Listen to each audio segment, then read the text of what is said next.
चलो भाई, देखो अब मैं क्या करता हूँ। तो देखो भाई, ट्वेल्थ के बाद कॉमर्स के लिए क्या क्या ऑप्शन है। कॉमर्स लेके ट्वेल्थ बाद क्या क्या कर सकते हो। तो मैं 4 कैटेगरी में बांट दिया हूँ।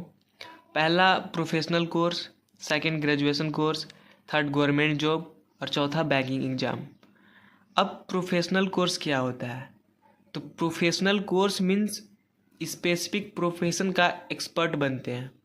इनमें थ्योरी के साथ साथ प्रैक्टिकल ट्रेनिंग भी होती है और आपको एक लाइसेंस मिलता है जिससे आप प्रोफेशनली काम कर सकते हो। तो प्रोफेशनल कोर्स में आता है CA, chartered account, CS, company secretary, और आता है CMA, cost and management accountant, CFP, certified financial planner. और सीए, सीएस, सीएमए, सीएफपी क्या होता है ये एक्सप्लेन मैं आगे करूँगा।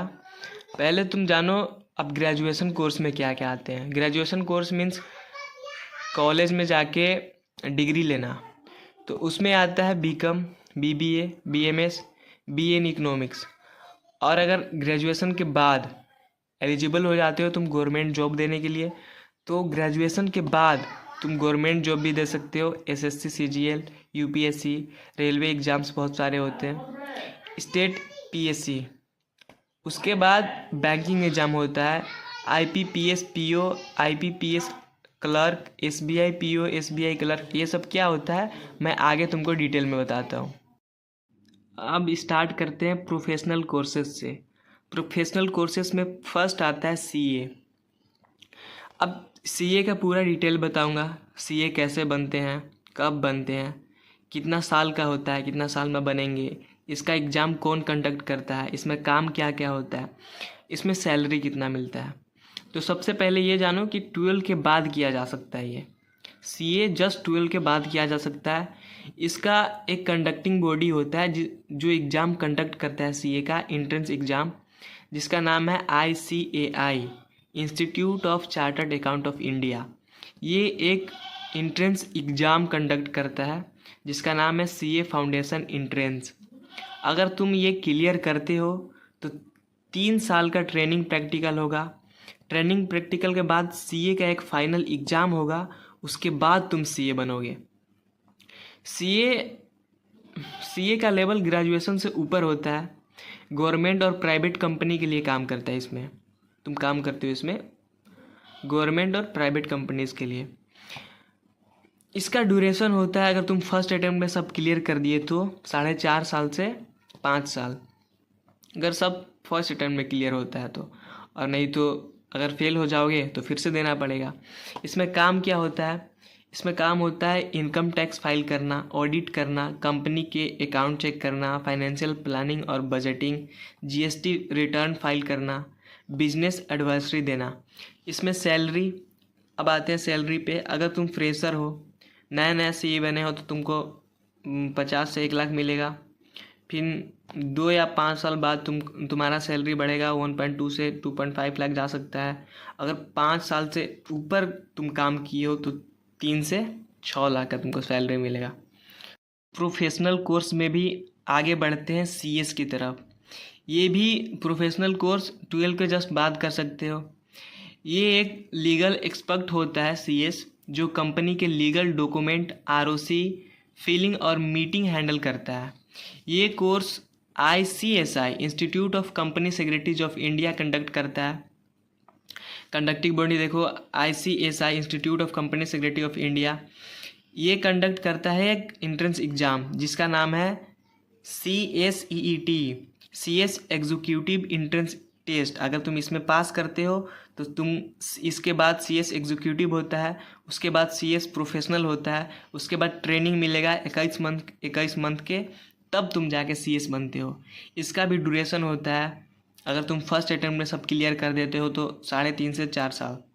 इसमें काम क्या होता है, कंपनी के लीगल कंप्लेंट्स देखना, बोर्ड मीटिंग अरेंज करवाना, आरओसी, रजिस्टर ऑफ कंपनीज़ को डॉक्यूमेंट फाइल करना, कंपनी का सेक्रेटेरियल वर्क देखना। इसमें सैलरी कितना होता है, फ्रेशर हो तो 40,000 से 80,000, 2 से 5 साल काम कर लिए हो तो 1 लाख से 2 लाख, और 5 साल एबव काम कर लिए हो तो 2.5 लाख से 4 लाख। प्रोफेशनल कोर्स में भी एक CMA होता है, जिसका फुल फॉर्म होता है कॉस्ट एंड मैनेजमेंट अकाउंटेंट। इसका एग्ज़ाम कंडक्ट करता है ICMAI, institute of cost accountants of India. इसमें भी एक एंट्रेंस एग्ज़ाम होता है CMA फाउंडेशन, ये एंट्रेंस एग्ज़ाम का नाम है। अगर तुम ये क्लियर करते हो तो CMA इंटरमीडिएट होता है, इसके बाद CMA फाइनल होता है, फिर तुम्हारा प्रैक्टिकल ट्रेनिंग होता है 6 मंथ से 3 साल का हो सकता है, तुम जैसा काम करो। इसका ड्यूरेशन होता है 3 साल से 4 साल, 3 से 4 साल में तुम CMA बन जाते हो। इसका काम क्या होता है? कॉस्ट कटिंग और सेविंग आइडिया देना, बजट प्रिपेयर करना, प्रोडक्ट प्राइसिंग का एनालिसिस, कॉस्ट ऑडिट करना। इसमें भी सैलरी होता है फ्रेशर का 40 से 70 लाख, मतलब 40,000 से 70,000, और 2-5 साल तुम काम कर लिए तो 1 लाख से 2 लाख, और 5 साल प्लस काम कर लिए तो 2.5 लाख से 5 लाख। आता है CFP, सर्टिफाइड फाइनेंशियल प्लानर। इसका एग्ज़ाम कंडक्ट करता है FPSB, financial planning standard board. ये 12 के बाद ग्रेजुएशन के टाइम भी कर सकते हो, मतलब ग्रेजुएशन कंप्लीट कर रहे हो उसमें ही ये कर सकते हो, इसका भी एग्ज़ाम दे सकते हो, निकल जाते हो, ठीक है। FPSB के through 4 modules plus final exam clear करना होता है। FPSB कंडक्ट करता है जो एग्ज़ाम, उसमें 4 मॉड्यूल सॉल्व करना है और फाइनल एग्ज़ाम को क्लियर करना होता है, तब जाके तुम CSP बनते हो। वर्क एक्सपीरियंस भी होना चाहिए 1 से 3 ईयर, ये भी ज़रूरी है, तब तुमको कंपनीज हायर करेगा।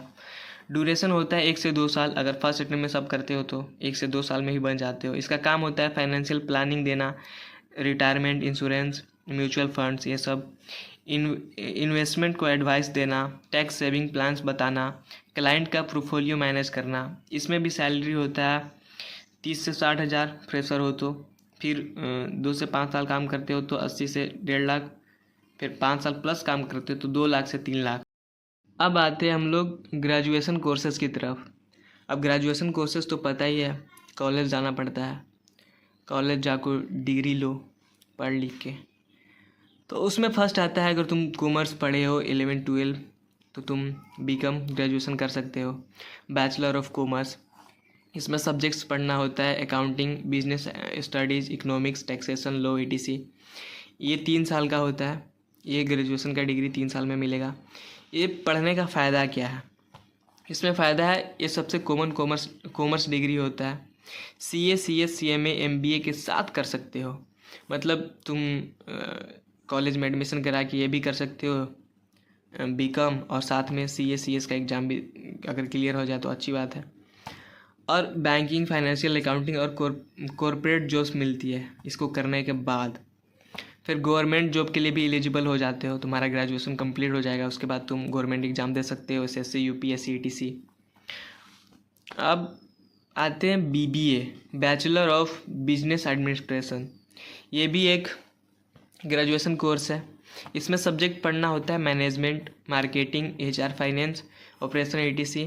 इसका फ़ायदा है बिजनेस और मैनेजमेंट फाइल के लिए बेस्ट कोर्स है, ये बिजनेस और मैनेजमेंट फील्ड के लिए बेस्ट कोर्स है। MBA के लिए परफेक्ट बेस मिलता है, MBA के लिए परफेक्ट बेस मिलता है, मतलब अगर तुमको ग्रेजुएशन के बाद MBA करना है तो अगर तुम पहले से BBA किए हो तो MBA करने में तुमको आसानी मिलेगा। इसमें जो तुम पढ़ोगे वो बेस होगा MBA का, तो बेस मिलता है। बिजनेस एनालिस्ट का है, एनालिस्ट, HR, मार्केटिंग, एक्जीक्यूटिव जैसे रोल मिलते हैं, पता नहीं, समझ लेना तुम। ग्रेजुएशन कोर्स में ही आता है BA इन इकोनॉमिक्स या फिर BA इन बिजनेस इकोनॉमिक्स। अगर BA इन इकोनॉमिक्स करते हो 3 साल का होता है, अगर इसमें ग्रेजुएशन करते हो इकोनॉमिक ऑनर्स, तो तुमको सब्जेक्ट पढ़ना पड़ेगा माइक्रो इकोनॉमिक्स, छोटा इकोनॉमिक्स, मतलब इसमें कुछ ज़्यादा बड़ा सिलेबस नहीं होगा। फिर पढ़ना पड़ेगा माइक्रो इकोनॉमिक्स, इसमें सिलेबस बड़ा होगा। स्टेटस पढ़ना पड़ेगा, इकोनोमेट्रिक्स पढ़ना पड़ेगा, और ETC और भी सब्जेक्ट होंगे। इसमें ड्यूरेशन होता है 3 साल, 3 साल में इसका डिग्री मिलेगा। ये पढ़ने का फ़ायदा क्या है? इसका फ़ायदा है इकोनॉमिस्ट बन सकते हो, डाटा एनालिस्ट, बैंकिंग सेक्टर में जॉब मिलती है। यूपीएससी, अगर तुम यूपीएससी एस्पिरेंट बनना चाहते हो, आगे यूपीएससी क्लियर करना है, तो ये कोर्स कर लो। इसमें तुम एलिजिबल भी हो जाते यूपीएससी देने के लिए, तो यूपीएससी एस्पिरेंट के लिए भी बेस्ट है। अब एमए इकोनॉमिक्स और पीएचडी भी कर सकते हो आगे।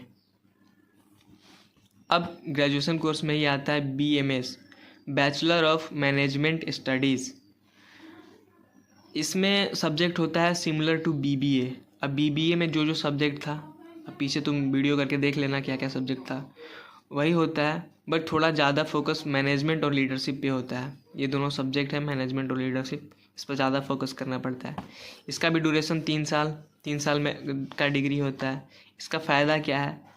मैनेजमेंट जॉब मिलती है, एमबीए का स्ट्रॉन्ग बेस मिलता है। एमबीए अगर फ्यूचर में करना है तो ये पढ़ोगे तब भी स्ट्रॉन्ग बेस मिलेगा, मतलब एमबीए इजी हो जाएगा आगे पढ़ना, अगर ये पढ़ के उसके बाद एमबीए करते हो तो। फिर आता है कॉरपोरेट सेक्टर के लिए बेस्ट कोर्स है। कॉरपोरेट सेक्टर में जाना है उसके लिए भी ये बेस्ट कोर्स है। गवर्नमेंट जॉब आफ्टर ग्रेजुएशन, अगर 4 साल नहीं 3 साल का ग्रेजुएशन करने के बाद तुम गवर्नमेंट जॉब देने के लिए एलिजिबल हो जाते हो, तो तुम एसएससी दे सकते हो, यूपीएससी दे सकते हो, स्टेट पीएससी दे सकते हो। फिर आता है banking exam, IPPS, SBI, RBI. India के टॉप गवर्नमेंट बैंकिंग ये हैं जो जॉब के लिए कंडक्ट किए जाते हैं। इनमें जॉब मिलने के बाद आप सिक्योर एंड रिलेटेबल पोस्ट पर काम करते हो, जैसे PO, clerk, assistant, officer grade B एक साथ होगा, ईटीसी। मतलब आरबीआई, एसबीआई ये सब बैंक है, इसमें तुमको जॉब मिलता है। ये सब एग्ज़ाम कंडक्ट करते हैं। आईपीएस, एसबीआई, आरबीआई ये सब बैंक है जो एग्ज़ाम कंडक्ट करता है, और तुम बैंकिंग एग्ज़ाम देकर और ये सब बन सकते हैं, PO, clerk, assistant, officer grade B. अब तुम लोगों के इजी के लिए सब एक ही 4 कॉलम बना के मैंने एक चार्ट बना दिया है। उस चार्ट में तुम इजी वे में समझ सकते हो कि professional, government job, banking exam, graduation किस में करना है और तुम्हारे लिए कौन बेस्ट है, उसका चार्ट बना दिया है। तुम उसका स्क्रीनशॉट ले लो। और आज के लिए इतना ही। बहुत बहुत शुक्रिया मेरी बातों को इतनी तसल्ली सुनने के लिए। इंशाल्लाह कभी फिर मिलेंगे अगले वीडियो में। अभी के लिए बाय बाय।